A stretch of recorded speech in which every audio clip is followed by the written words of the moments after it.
You feel a tickle across your cheek that wakes you in the middle of your sleep. Was that just something on your lip? Or are you just dreaming? It is the stuff horror movies are made of, and the victims are always open mouth sleepers. Those who snore and keep their mouth open. Could there be more than snoring terrorizing you in your bed in the middle of the night? Are 8-legged creatures crawling in and out your dark, cavernous pie hole? What about your ears or your nose? Urban legend says we swallow more than 20 spiders in our lifetime. Is it a myth? Or is our midnight snack munching on an arachnid protein? Welcome to Jenny's Worst Nightmare episodes. And Jenny is gone. Bye-bye. Jenny's left the building. The next 2 episodes, we are going to be talking about everything so supposedly gross about spiders. We are going to settle and tackle the big questions. We will explore the myths about these mysterious creatures that have been labeled monstrous and menacing for over 100 years. And we're going to try to get Jenny not to squirm. Good luck. Oh, gross. The drama's about to end, 'cause gross. Stop asking for a friend. Taboos. Icky is what we do. It's just science. Yeah, it's not so weird. Your gross out journey starts right here on Oh Gross. Wow. Welcome to our special Halloween episodes. Happy Halloween. And as a gift to you guys, our listeners, we are dropping 2 Halloween episodes this week. Today, which is Halloween, and another tomorrow, Friday. We're very excited to dig in. It's an Oh Gross week because we get all these extra episodes because normally we only drop episodes every Wednesday. That's right. Hump Day is usually our day, but this week It's spooky season. it's spooky season. So we are doing 2 episodes for Halloween, both on spiders. Yay! Yes. The first episode is with my friend Marcus, as you know, and we're very excited. So when I called Marcus and I told him I'd love to have him on for the Halloween episodes we were doing, I first said it'd be super fun to talk about some Oh Gross horror film moments. Yes. Yes. Because there's so many, right? So many. It's endless. It's Yeah, endless. It's endless. But also I said we want to explore like the pop culture myth and icons behind why spiders are so spooky. And speaking of Marcus, he is here with us now. I think that's him who's just joined. Hello, Marcus. And look at, you dressed up for Halloween as well.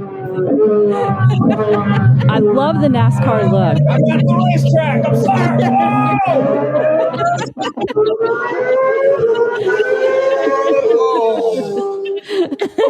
I had the pit. To come join you today. Well, our guest today is not only an expert in why spiders are viewed as terrific. He is known for his horror films like All My Friends Are Dead right now on Amazon Prime. Check it out. Perfect for Halloween binging, as we all do. And with Thanksgiving just around the corner, you can check out Pilgrim on Hulu. That's my favorite every Thanksgiving tradition. If you think your family's Thanksgiving dinner is scary, wait till you see this movie. And of course, his work in the Saw franchise. But I am lucky enough to call my fellow Hawkeye and one of my very best friends, dearest, nearest. And he is here with us right now, Marcus, the Marcus Dunstan, king of horror himself. Oh, goodness. Hello, everyone. Nice to be here. Hey, Marcus. hello. And he is here appropriately dressed for Halloween with us. Today I'm working a pit crew, and I got to thank my sponsors. We're talking Diet Mountain Dew, Tiger Balm, and vitamin D. Tiger Balm is important, very important. Everything hurts. And Jenny, our costumes were your idea, so why don't you introduce what we are dressed as? We are the sisters, the witches from Hocus Pocus. We are the Sanderson Sisters. Sandersons. Yes. And here we go, guys. I'm going to take my glasses off so you can see. Okay. Do it. Yes, Yes. girl. Yes. Oh, that's wonderful. By the way, I had the privilege to meet the makeup artist who did those films. Just the Oh, other- amazing. Oh. Yes, Tony Gardner, I believe, was the gentleman who did the makeup of that movie. Friggin' awesome. How did we do? This is wonderful. I think our hair is fantastic. Our Come hair on, is Kara. fantastic. Right. We It did is. good. We did. And I did the heart lips at least. Yeah, They're perfect. You nailed it. tremendous. So, Marcus, as you know, our podcast is called Oh Gross, and we talk about all those icky and sticky and kind of uncomfortable things that happen to everyone or happen to everyone, or for some reason there's a stigma around. And when I think about your and I's friendship, I think there's been a lot of icky and sticky moments. Oh, goodness.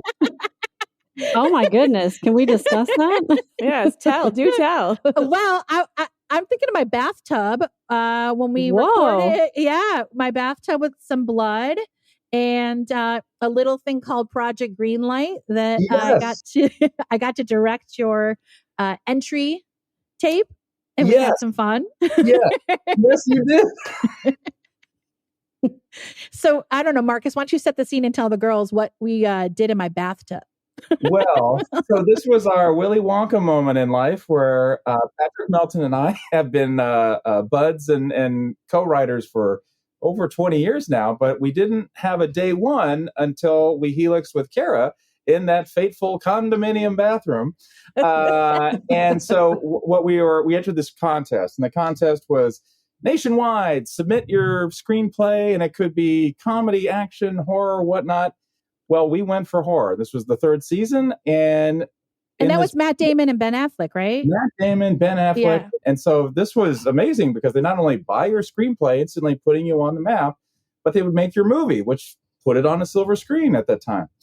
And that was, wow, we couldn't believe it. So we had to do our best, take our best chance. And that involved a video where we had to introduce ourselves. So what we did was we wanted to do something that in and of itself was conveying the tone of what we were writing, which was horror and humor and monsters and absolute mayhem. But at first you wanted to start out with something really, really horror driven. And Yes. I was like, what if we played outside the box Yep. and you took something normal and had fun with it horrifically? And Yeah. one of Marcus's favorite documentaries at the time was, do you remember? Oh my gosh, favorite documentaries. It was like Spellbound and the kids were That's right. spelling. Okay. Oh, goodness. Wow. If you came to mind, I was like, I don't know if I want to say that one, but no, but yes, that was, It was Spellbound. Yeah. that was the hotshot documentary making the rounds. Yeah. So, all of this came together in a stew. Well, how do you pitch this unique tone for this screenplay? So we had sketches of the monsters. We had, and then really, like, what else do we do for this video? You had to submit a video. Why? Because there was a reality show component to Project Greenlight. They were going to then get into your life and film you doing this.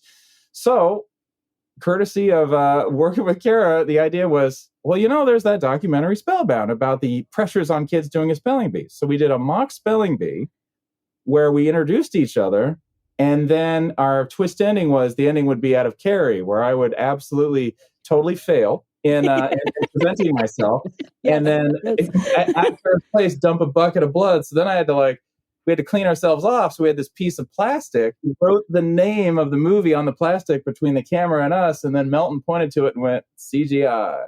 and the best was I had just redone my, it wasn't fancy, but I just redone my bathroom in my condo and it was all white. So it was so funny, but and all we had was this plastic, but we cleaned up pretty well, but it was so much fun. It was great.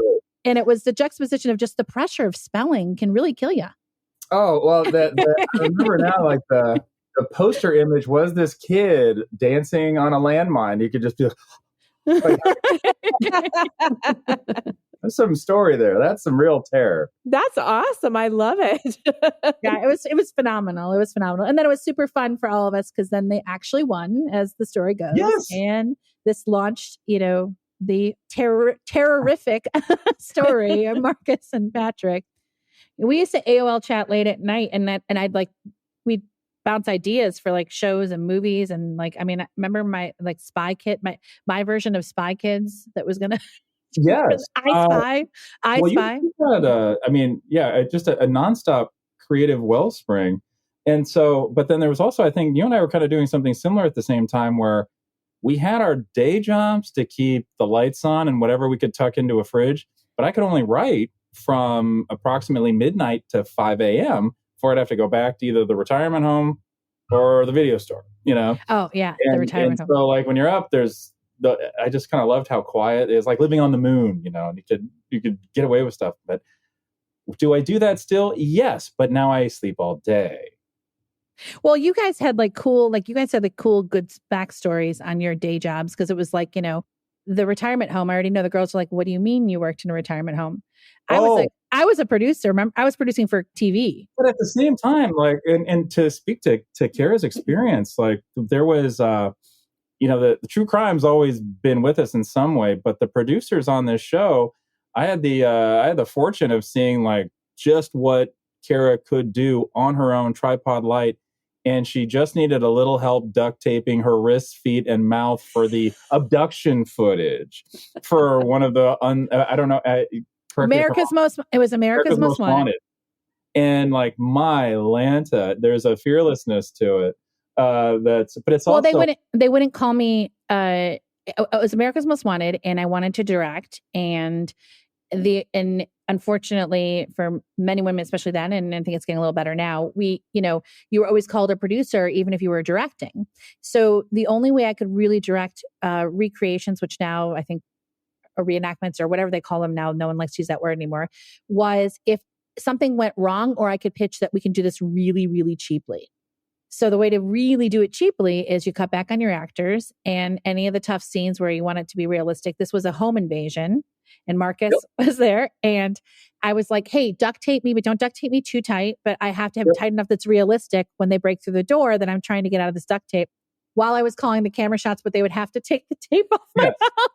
Because I remember, and then there was an effect you'd put on it, so it was kind of where they differentiate between what was being like broadcast for the narrative and then the reenactment, and it had like not a strobing, but it was almost like a drop framing in, so your eyes would really pop, and you were like, I can get in this closet. True story. I can totally see this. I can too. It sounds so fun. Yes, and here we are today talking about spiders. You've used them to great effect in a lot of your movies, Marcus. But to get started, can you tell us a little bit about the mythology of spiders and why we might view them as negative or even scary? Arachnid stems from the Greek mythology of the character Arachne. Arachne was a weaver, and she also had the temptation of bragging a little too much about how awesome she was at everything. Well, when she said she was the best weaver in the land, that upset goddess Athena. A big no-no in Greek mythology. Therefore, Athena cursed Arachne with growing these 8 hairy legs and being a tiny little creature. Hence, Arachnid. Wow, so she actually was the first spider. Wow, that is fascinating. Awesome. Well, so we started with spiders. Gosh. First use was I had the chance to direct a movie called The Collector, and we worked with the great Jules Sylvester for our opening credits. Jules Sylvester, if you look on The Tonight Show, even as recently, I think he was on Jimmy Kimmel recently, he's the master of all things creepy crawly and reptilian whatnot. So he will show up with his tackle box full of these exotic, wonderful beings, and then carefully you get to film them. So we wanted to do an opening credits because we wanted our villain to see himself as a bit of the ultimate predator, weaving these traps that is then trying to catch his brand new shiny opponent, a thief who acts as if a fly. So you've got the man acting like a spider and the thief acting like a fly. We thought, I was thinking of being very artsy with that idea. So this also became a theme throughout. And in shooting the spiders, that was a wonderful use because it kind of just gets under your skin right away with the very intimate photography and seeing the legs stretch out and how quickly they can move and do their thing. And then also we had an ending where we wanted to tie all the themes together as maybe our good guy gets away, maybe the bad guy gets away, maybe the little girl is going to be safe. And we see it all play out in the reflection of these 8 eyes of a spider watching the house where all the mayhem happened as the red and blue lights of the police cavalry show up. Well, then, why did we do that? Well, because in every Saw movie, we were told we couldn't do anything. A few things, like can't do rain, can't do cars, can't do explosions, can't do insects, can't do animals. So when I was able to do The Collector, we had a shotgun fight in a burning house with dogs and spiders and everything. I wanted to do it all. And then we teed up a big ambulance flip at the end in a rainstorm. So that was just kind of a wonderful challenge to see if we could do that, because they're so doggone lovely to look at and to film. And they tend to have a reaction. It just brings the movie that much closer to the viewer, because who hasn't seen a spider? And when we're kids, we're like, oh, there's that wonderful canonized image of the elephant leaping up onto a stool because there's a little spider in the room. So it's almost like we're trained to be afraid of them, even though they're not necessarily all scary. Some are definitely to be respected for their power and venom. But for the most part, these are things that catch other critters to survive, are harbingers of good luck. And if you catch them in your house, maybe just let them outside. You don't have to boot stomp them. So they're harbingers of good luck? I've never heard that before. Yeah, that was another one. Like, yes, you see a spider, it's good luck. So now, if you see a spider biting you, no. But that also, like, they're not inclined to wander out and attack. Usually they have to be provoked in some way. I think my biggest fright with a spider was once when I was simply vacuuming, and there was one that was underneath a stand, or it was cupboard, whatever, console. And it had been kind of in between them, and it came running out at me, but it was covered in dust, which quadrupled its size. Mm-hmm. And I freaked out because it was, just running at me. Like, I was like, wow, you brave soul. Goodness. When you worked with spiders on set, and obviously you're with experts, is it interesting to see how they, like, seeing them in that setting, how they behave, as opposed to like what you just told the story of, whereas like you have a spider in your living room and you're ready to jump on the table?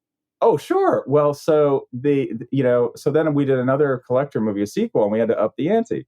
So there's a sequence in which our bad guy knows someone is hiding in his lair, so he releases all of his tarantulas to see if that will find where this person's hiding and elicit a scream and give away the point. So in order to shoot that, we had tarantulas crawl across somebody for real. And they had to go over the face and the eye and the mouth and everything.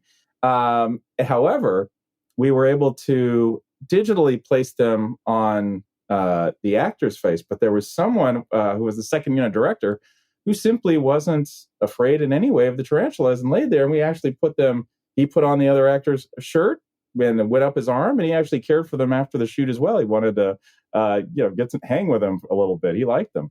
So the way they're just gently kind of encouraged to go in a direction with just a straw, like with air, like go this way, because they're very fragile and gentle, entities. They walk gingerly, and that's about as nasty as it gets. And like unprovoked, they'll just kind of hang out, not unlike almost like pollen. They move with that sort of gentle way. And also, like, another thing for me is like, so I'm an open mouth sleeper. I don't know if anybody else want to raise their hand. Same. I'm known to snore. I will snore.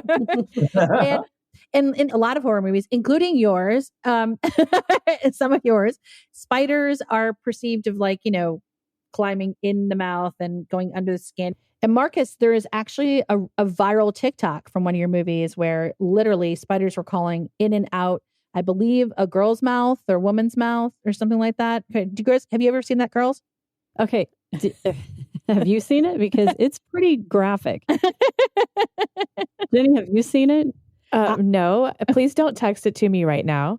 Okay. So let me just kind of set the scene for you. So there is a girl that's in a bathroom, and she's got a giant white zit on her face. And I mean, it is giant. So as she starts squeezing it, I like popping zits. So I was kind of like, oh, this is going to be cool. Let's see what comes out of here. So as she starts to pop it, there is like a little black leg that all of a sudden pops out of the zit, and it starts moving. And then she squeezes, and all of a sudden, all of these spiders just come rushing out of her face. It's so awesome. That's actually awesome. That must be some scary stories to tell in the dark. Yep. which we share a storyboard credit on that one. That was a fun one. I liked the way the Hagmans took that and made it a metaphor for this person who might be perceiving their looks above all in this high school. Like, it has the perfect complexion until there's that little red bump. So the haunting isn't just befalling someone. It's also like this kind of lesson in humility in some way. You want it to feel like it could race up the back of your earlobe. Jenny, I see your face right now. I know. I was just Well, you know, it makes you think of Jenny, are like you okay? when you hear the myths about them, and you know, like you hear if you step on a female spider, and then you know all the little teeny baby spiders from the egg sacs will come out, and you know, in my mind, I'm thinking, oh, they're going to cover me. I mean, you know, spiders just people have that innate fear about all the different myths and things that you hear about spiders, and so our fears grow because of all of those things that we've grown up hearing or fearing because of that. Yeah, we cultivate, and we can, in our imaginations, make them grow bigger than they ever will be. I'm saving most of the last of my fear reservoir of spiders for Australia, where I understand they can be as big as an umbrella. Like that just sounds. What? So I remember my friend Carrie, who lived in Australia for several years, was visiting me in LA. And I had stepped outside my porch and I saw an orb spider. Do you guys know what those are? They're like the size of your hand, and it had done this huge web, and I was freaking out. Is And it kind of like a Juro spider, or is it No, different? it's like it glows in the dark like white, and it's actually kind of pretty, but their webs are huge. And she made fun of me because she was like, that's nothing, an orb spider. She's like, in Australia, we have spiders, like Marcus is saying, the size of our head. So when she said when she wakes up in the morning and steps out, sometimes she will see a spider that's literally like the size of her head. I would die. I would have a heart attack and die. So Marcus, in your films, you mousetrap people into the most grotesque scenarios. But my question for you is, what has been your personal grossest moment while filming?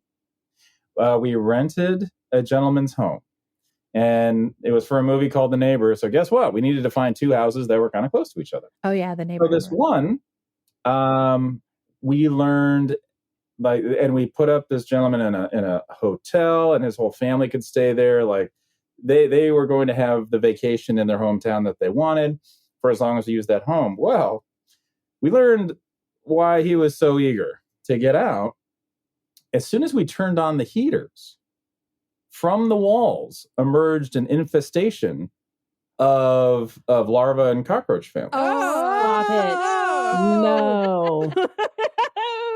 This was a unique scenario where it wasn't the intent. So like, I'm trying to get this dramatic scene of a couple, like, debating whether or not to commit a crime or get one on. And then all of a sudden in that case, it's like, it was a bit of a pest. And we couldn't use the restroom. They turned off the water. They even turned off the heat to keep these things in the walls. So we're like, hey, can we bug tent this place? And even the consultation over that led to, I think they're also holding the home together. Like there's something about their colony. There's just that many. Oh my gosh. So we have this. This was recorded. We have it. Middle of a scene, two great actors, Josh Stewart, Alex Esso, going back and forth, and Josh's character is sipping a beer and talking about, the trials of their life.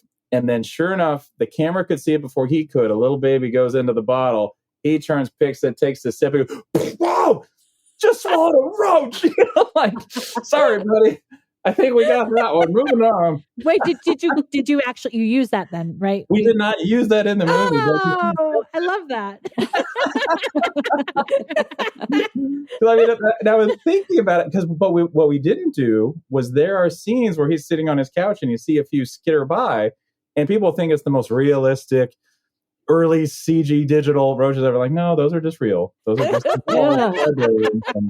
That's amazing. And like it was like, wow, if I really had my druthers in the moment, I'd be like, doesn't that underscore the desperation of this couple to get out of this place? Like, you do anything to get out of a place where the roaches are in your beer. Yeah. Well, that reminded me of like Poltergeist with the worm and the tequila. Oh yeah. Oh my goodness. It took me there right away. Yeah. And if I may, that is the great Poltergeist 2, which thank you for calling that out. Because Poltergeist 1 gets a lot of well-deserved love, but Poltergeist 2 had that visceral moment where it also morphs and almost chokes out Craig T. Nelson. Yeah. So he like Mhm. mouth Yeah. births this giant worm-like maggot larva that crawls away and wants to fight him. Wow. Well, Great. also to this day, like even if we've been in Mexico and everyone's like, oh, you have to have the tequila with the worm in it, whatever. I'm like, No. hell to the Mm-mm. no. Right? No. Well, Marcus, a big part of this podcast is that we are trying to get rid of stigmas. And the girls and I don't want any more asking for a friend on Facebook or feeling that you have to be anonymous to ask a question. Is there an oh gross moment in your personal life, your everyday life that you can share with us that basically removes shame from a scenario that, happens to a lot of people, but maybe society puts, shame around? My life is peppered with them. I am a child of Accutane. I was on the swim team at the same time. So an architect couldn't have designed, or an engineer couldn't have come up with a better time where I should have been wearing the most, but was actually wearing the least. My back looked like a purple game of Hungry Hungry Hippos just everywhere. And I remember because they would pour powdered borine into the pool while we were there to try to kill this mold spot that was growing at the base of it.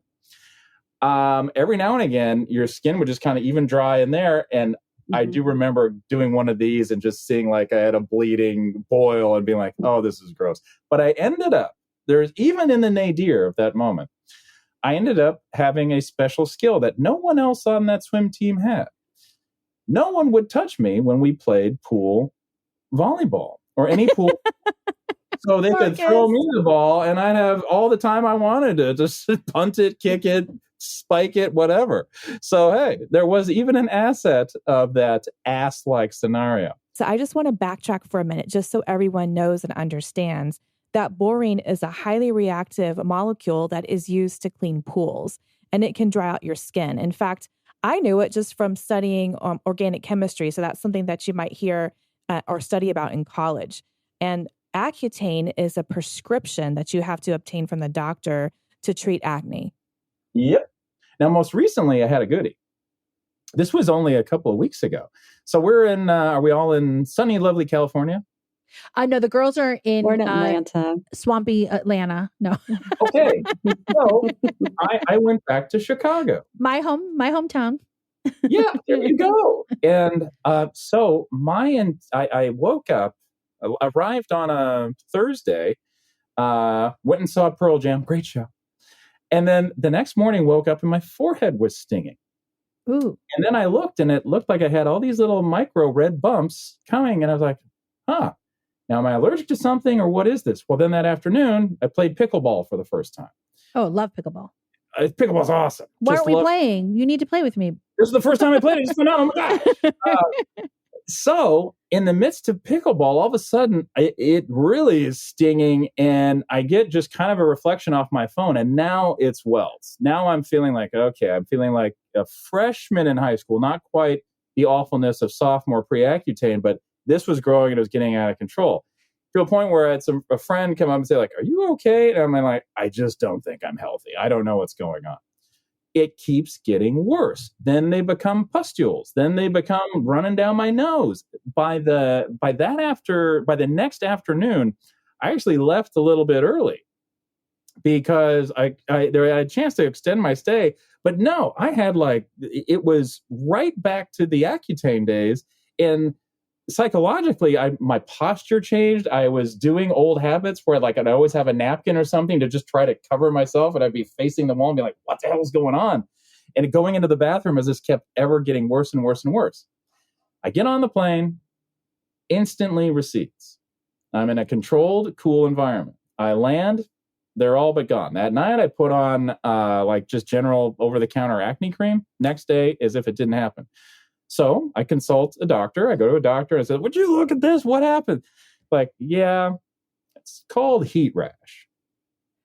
Really? So why the pustules? Why all this? I was like, well, was this the first time maybe you've worked out in a while? Yeah, I don't know, 10 years. Yeah, you might want to move more. So it's as if my pores had harvested the density of candle wax. And in mixing with humidity, because like, yeah, you come back here and you sweat. Yeah, that is a particular alchemy. So yeah, pickleball may save my life. Wait a minute. So I didn't know that. So Jenny, did you think it was going to be impetigo or something? I did. I was literally so did thinking I. he had impetigo. It's going to just it's spreading all over his face and down his neck. And I never thought it was going to be heat rash. I thought heat rash was just like a red rash. Who knew? Yeah. Yeah. And it like, so I was looking up everything and I talked to one friend and she was like, it's monkeypox. I'm like, you don't get monkeypox playing pickleball. Listen, I've called Molly or Jenny asking if I had monkeypox, I'm sure. Yeah. You have. Yes, you have. Yeah, we're all guilty of Dr. Google, all of us. Yes. Like, word to the wise of Dr. Google. Like, do you have to lead with the most horrific scenarios? It's always like, you either have a cold or stage 18 cancer. No, or how about it's a heart attack or heartburn? Right. It's the same thing. It's constant. I'm always like, Brian, I think I'm having a stroke. He's like, you're talking. I'll enjoy it. When you have a stroke, I'll hear you not talk. You said that to me last week. You were like, am I having a heart attack right now? I'm like, no, you're talking. Wait, I do have to say something. Marcus is saying, he's not athletic or whatever. There is one fun fact we have not talked about. Marcus was our college mascot. He was Herky. Ooh, yes. Stop it. University of Iowa. Yes. Wait a minute. What? I have to ask, what is a Hawkeye? University I'm a of Buckeye. Iowa. Oh, I'm a Buckeye, so I need to know what a Hawkeye is. Buckeye. You know what? Listen, Buckeye. You can take your Buckeye butt. Okay. That's right. And back it up from these Hawkeyes. Okay. Because we're we are Big Ten rivals. Yes. The Ohio State University is one of the most beloved in all of college football. The Ohio State University. With a capital THE for Molly. That's right. The Hawkeye, yes, Kara's absolutely right. The Hawkeye is a fearsome predator of the sky, but tolerant of us. Yes. Only there to be a symbol. I mean, and doesn't make the Greek myth mistake of braggadocio. No, it's obvious. The bald eagle and the Hawkeye respecting each other equally, both of beak, both of wing, both of pride. The Hawkeye could have been on cash, but I think the Hawkeye is holding out for something that values more.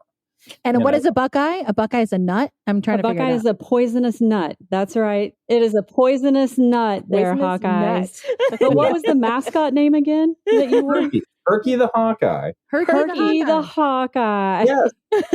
Do we have a picture of that, Kara, that we can post online? We will definitely post it. Yes. So this is a day of infamy. This is Herky is right here. This is the football helmet. So at this time of year, we were closer to 90, 80 degrees on this game day. In these heads, you can add another 30 degrees to that. Mm-hmm. So the football head actually had a little more breathing room, but I kid you not, the heads were made by hand. It wasn't now it's university fiberglass and it's all fancy and there's an absolute athlete in there. Not when we did it. It was like a group of buds that had fashioned this head, and it was a jock strap. Smelled so bad from everyone. You'd rip it off, dunk it in a bucket of water and or Gatorade and or whatever, bring it, strap it, go back out. On this day of immense heat, like every pregame, you'd meet the other mascot, and the mascots would always get together and come up with something to do on the 50-yard line, and we'd arm wrestle, and then if you were the hosting team, you would get to win, or if you were the visitor, then you'd have to come up with a way to almost beat them, and then you lose, and yay, the home team crowd gets to go wild. Well, this day was so hot that I'm getting ready, to do this thing with the Panther, and then I look over, this guy has a little heat episode, raises his head, doesn't quite get it off in time, fills it and just drops. It's no show. We had the home team advantage because there would be four of us rotating in per every 30, 40 minutes. But no, this guy, when you traveled, it was just you, and he just simply got a little too hot. Ooh. I am just imagining him puking in that mascot uniform. It's so gross. Marcus, you brought the gross on this one. Fun fact, girls, that you don't know, as Marcus called out to our producer Dave, and Marcus and I's very dear friend. Do you know that Dave has made many cameos in Marcus's movies? Yep. No. Dave, you never You're told kidding us me. this, Dave. We need to hire And here's this. the first I'm gonna one. binge watch it this weekend. University of Iowa. This is Dave as Igor in our interpretation of Frankenstein. There's myself. That's in student video production. Sorry about the glare. Yep. And man, I loved it because like Officer Lansness, he has been RN Lansness. He's been in All My Friends Are Dead. He's referenced as the owner of the pharmacy chain. Oh, I know. That was a good. Me and him were trying to figure out where it was, and then he called me. He was like, "Did you see the pharmacy? Did you see the pharmacy?" Landy Locks. yeah, Landy Locks. Yep. That was big. We were big time in there. That was one of our big effect shots. So Now, is Dave is he difficult to work with on the set? Nothing. I mean, Brando, Lansness, I have a question. So, yes, please. we all have our own fears, right? I mean, I'm scared of spiders. And because I'm a scientist, I'm scared of germs and diseases, just because maybe I know too much. So what, from your experience and everything that you've studied for your films, what are you really scared of? Well, it used to be things that could happen to me, and it transformed into things that could happen to those I care about. Mm-hmm. And in that, it opened up into that dark delta. But I'd still say that things that still clench my gut, and I will tell you the exact shots in the film, it was the original Die Hard. And I thought a high watermark of filmmaking was the POV of Bruce Willis's bloody feet slipping on the ground as the fire hose and the weight of it is pulling him towards the edge of that broken window. I learned that, I do have a genuine fear then of heights. And that is something that I love when it creates, because when I see it in a well depicted, my palms start to get, wet, my pulse rate goes up. And that's one that has stuck with me. Also, I love, but I don't chase out I love that movie, The Fall, because hey, it was just exploiting that, and then the thriller or horror movie interpretation of it gives that fear a place to go and excise. The sharks, good Lord, drop me in an ocean, and all I can imagine are the teeth and things beneath me. I love it. But I love all shark movies, and I'm almost disappointed when they're too digital or don't look right. I'll take Bruce the Shark from Jaws over any other interpretation, because even if the mouth wilts or some of the teeth are kind of breaking up, fine, it's real. It's something real in that moment, and I love it. So I think a healthy dose of fear can keep us safe and cautious, but not the type of fear where you miss out on one of life's better stories that you can share. Yeah. Right. Well said. Marcus, thank you so much for being here. This has been so much fun. Thank you. Thank you so much, Marcus, for being so on it. much. Awesome. Guys, I'm out of here. They need me back in the There he is. He sped off. Bye, Marcus. Hi, Marcus. What I thought was so interesting is how he talked about the ambiance of fear with spiders, and how just the gentle way they crawl across the screen, you're terrified.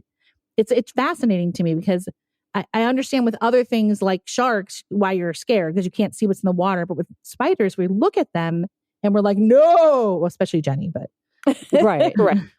I always think they're going to attack me and bite my face. Well, yeah, and it's kind of the same thing. Like, I'm afraid of snakes, and it's because of the way they move. And so when people look at spiders, sometimes it's kind of the same premise, like with all the legs and the way they travel. I think a lot of people get freaked out by that or scared of that.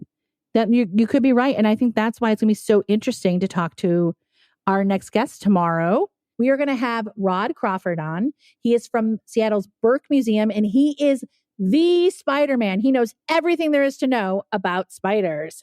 I'm so excited about it. I want to know if all these bites on my body are spider bites. Or just normal Kara paranoia about things. No, but I do itch. I do itch. Thanks for listening to Oh Gross, wherever you get your podcasts. Remember to hit the follow button so you never miss an episode. Oh, gross. That drama's about to end, 'cause gross. Stop asking for a friend, taboos. Icky's what we do. Psoriasis, podiatrist, and pinworms too. It's so gross.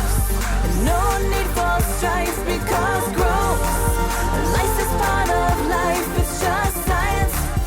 Yeah, it's not so weird. We got the facts, nothing to fear. Oh, gross. It's just science, no, it's not weird. It's just science, nothing to fear. It's just science, so wipe those tears. It's boogers and rash and that sticky scratch. Oh, gross.